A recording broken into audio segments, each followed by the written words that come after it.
Pack number 2.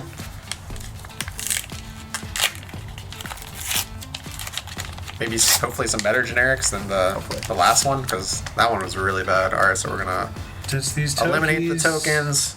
No cold Nothing foils of significance. So the first card that we're looking at is Red Blaze Headlong.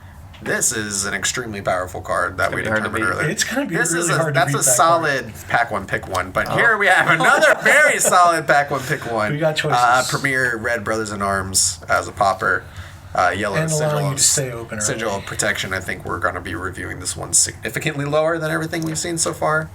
A Quelling Robe, which is actually probably one of the better quelling pieces because it really only competes with the Spellfire Cloak.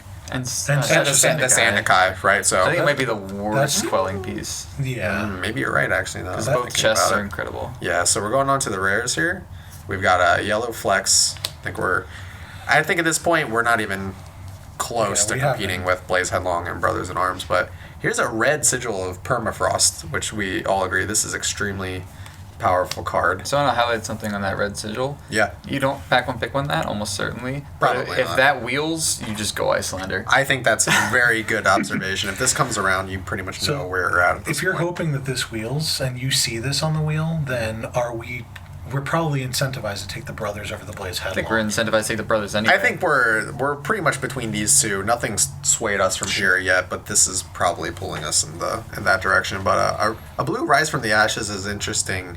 But we're definitely not taking that over Red Brothers in Arms. A blue Aether Dart and a blue Singe, which are both really good blues for Icelander. So if these are coming around, and I would say if you've seen maybe your last three picks between like 7, 8, and 9 are giving you really strong Icelander vibes, and then you see these wheel around or the Permafrost, I think you know your seat at that point. Yeah. So yellow Brand with Cinder Claw, then red Sand Cover, yellow Soaring Strike, and I'm just going to fly through the rest of these because I think we already know what our pack one pick one's going to be. You got a Polar Cap and a Sweeping Blow.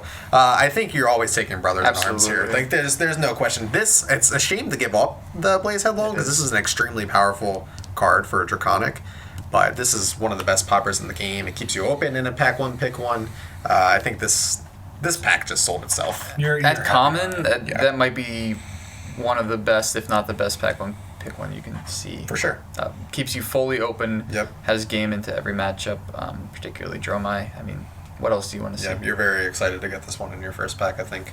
Is there a piece of equipment that you would pick higher than a Brothers in Arms? A legendary. No, I don't think I would. Sash of Sandakai is at least a contention for me. Mm-hmm. I would have to think about it, but the fact that it is very good, doesn't have any competition, it's your chest slot into the 3 heroes. Mm-hmm. Yeah, that's a tough one.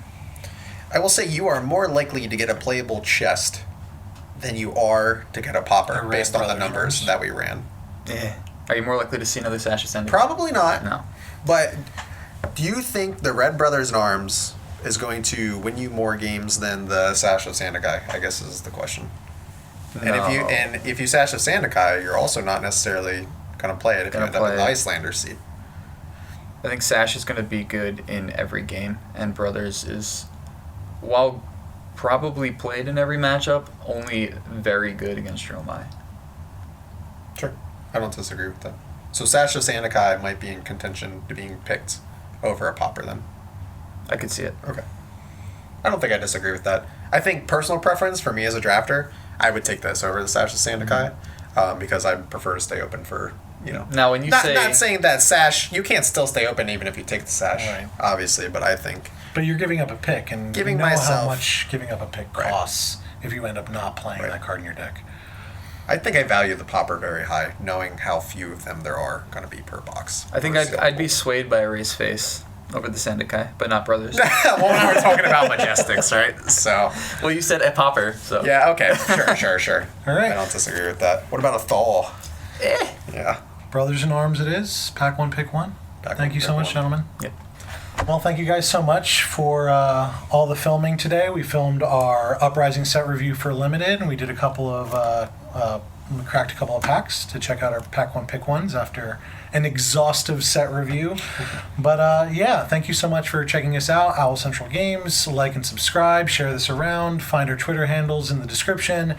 And yeah, we're your one-stop shop for Flesh and Blood singles. So go to owlcentralgames.com. We are always buying too, so send a tweet at me or find my email, and I'd be happy to buy your collection, shore up our inventory, and we want to continue to provide competitive Flesh and Blood singles for the tournament scene across the country here in the U.S.